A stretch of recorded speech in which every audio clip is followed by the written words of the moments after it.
ನೋಡ್ರಿ, ನಮ್ಮಲ್ಲಿ ನಮ್ಮ ಜನಕ್ಕೆ ಸ್ವಲ್ಪ 1000-2000 ಜನಸಂಖ್ಯೆ ಇದೆ.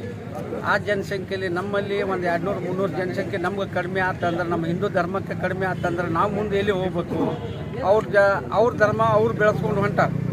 ಯಾಕಂದ್ರೆ ನಮ್ಮ ಧರ್ಮದ ನಾವು ಬೆಳೆಸ್ಕೋಬೇಕು ಅಥವಾ ಬೇರೆ ಧರ್ಮದ ನಾವು ಬೆಳೆಸ್ಕೊಳ್ಳೋದು ನಮಗೇನು ಅನಾಹುತ ಐತಿರಿ? ಇಲ್ಲ. ಬೇರೆ ಧರ್ಮದ ನಾವು ಯಾಕೆ ಬೆಳೆಸ್ಬೇಕು? ನಮ್ದು ಜೈ ಜೈ ರಾಮ್ ಅನ್ನೋದು ನಮ್ಮ ಹಿಂದೂ ಧರ್ಮದ ಬಗ್ಗೆ ವಿಚಾರ ಮಾಡಿದ್ರೆ ಅವ್ರಿಗೆ ನಾವು ನಮ್ಮಲ್ಲಿ ಚಲೋ ಆಗ್ತೀವಿ. ಈಗ ಎಷ್ಟು ಮಂದಿ ಕನ್ವರ್ಟ್ ಮಾಡ್ಯಾರ ಸರ್ ಅವರು? ಟೋಟಲ್ ಇಲ್ಲದ್ರೆ 200 ಮಟ್ಟ ಹೋಗಿರ್ಬೇಕು ಸರ್. ಅಂದ್ರೆ ನಮ್ಗೆ ಹೋಗೋದು ಬೇಡ ಅಂತ ನಾವು ನಿಮ್ಗೆ ಇದಕ್ಕೆ ಹೇಳಿ ಇಲ್ಲಿ ಸಮಾಜ ಕೂಡಿ ಒತ್ತಾಯ ಮಾಡಾಕತ್ತೀವಿ.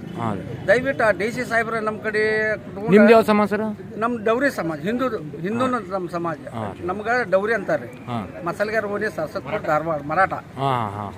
ಅಂದ್ರೆ ಏನು ಗೊತ್ತೇನ್ರಿ, ಹಂಗೆ ಆಗಬಾರ್ದಂತ ನಾವು ಮೋರ್ಚೆ ಮಾಡೀವಿ. ಆ ದೃಷ್ಟಿಯಿಂದ ನಾವು ಏನು ಹೇಳೋದು, ನಮ್ಮ ಧರ್ಮಕ್ಕೆ ನಾವು ಉಳಿಲಿ, ಅವ್ರ ಧರ್ಮಕ್ಕೆ ಅವ್ರು ಹೋಗ್ಲಿ. ಇವರು ಕ್ರಿಶ್ಚಿಯನ್ದವ್ರು ಏನು ಮಾಡ್ತಾರೆ, ನಿಮ್ಮ ಧರ್ಮದಾಗ ಏನು ಸಿಗಂಗಿಲ್ಲಪ್ಪ, ನಮ್ಮ ಧರ್ಮದಾಗ ಸಿಗ್ತೈತಿ ಬರ್ರಿ ಹಂಗೆ ಅಂದ್ಕೊಂಡು 200 ಜನ ಅದರಿಂದ ಕಮ್ಮಿ ಮಾಡ್ಯಾರ. ಅದರ ಸಂಬಂಧ ನಾವು ಹೋರಾಡಕತ್ತೀವಿ. ಅವ್ರು ನಿಮ್ಗೆ ಮಾಹಿತಿ ಐತ್ರಿ ಅವ್ರು ಎಲ್ಲೇ ಇರ್ತಾರೆ, ಏನು ಎಲ್ಲಿಂದ ಬರ್ತಾರೆ, ಯಾವ ಚರ್ಚಿಂದ ಬರ್ತಾರೆ ಗೊತ್ತಿಲ್ಲ. ಈಗ ಚರಜ ಗಿರಜ್ ಎಲ್ಲ ಹೋಗಿ ಪರಿಚಯ ಮಾಡ್ಕೆಸ ಅಲ್ಲಿ ಇಲ್ಲಿ ಅವ್ರು ಕರೀತಾರೆ. ಕರೆದ ಮ್ಯಾಗ ಅಲ್ಲಿ ಇಲ್ಲಿ ಅವ್ರಿಗೆ ಕರೀತಾರೆ, ನಮ್ಮ ಧರ್ಮದಾಗ ಬರ್ರಿ ಚಲೋ ಆಕೈತಿ ನಿಮ್ದು ಎಲ್ಲಾರ ಅಂದಾಕತ್ತಾರ. ಆ ದೃಷ್ಟಿಯಿಂದ ಮಂದಿನ ಮೋಸ ಮಾಡಿ ಕರ್ಕೊಂಡು ಹೋಗ್ಯಾರ. ಯಾರಿಗೆ ಆರಾಮಿಲ್ಲ ಅಂದ್ರೆ ಆರಾಮ್ ಮಾಡಿಸೋದಾಕೈತಿ, ಯಾರಿಗೆ ಏನಿಲ್ಲ ಅಂದ್ರೆ ಯಾರಿಗೆ ತೋರಿಸೋದಾಕೈತಿ. ಅವ್ರು ನಮ್ಮ ಜನ ಏನು ಅನ್ನಕತ್ತಾರೆ, ಅವ್ರ ಧರ್ಮದಾಗ ಚಲೋ ಐತಿ ಹೋಗಾಕ. ನಮ್ಗೆ ನಮ್ಮ ಧರ್ಮದಾಗ ನಾವು ಇದ್ದಾಗ ನಮ್ಗೆ ಏನೂ ಸಿಗುವಲ್ಲ. ಅವ್ರ ಧರ್ಮಕ್ಕೆ ಹೋದ್ರೆ ನಮಗೆಲ್ಲ ಸಿಗ್ತೈತಿ.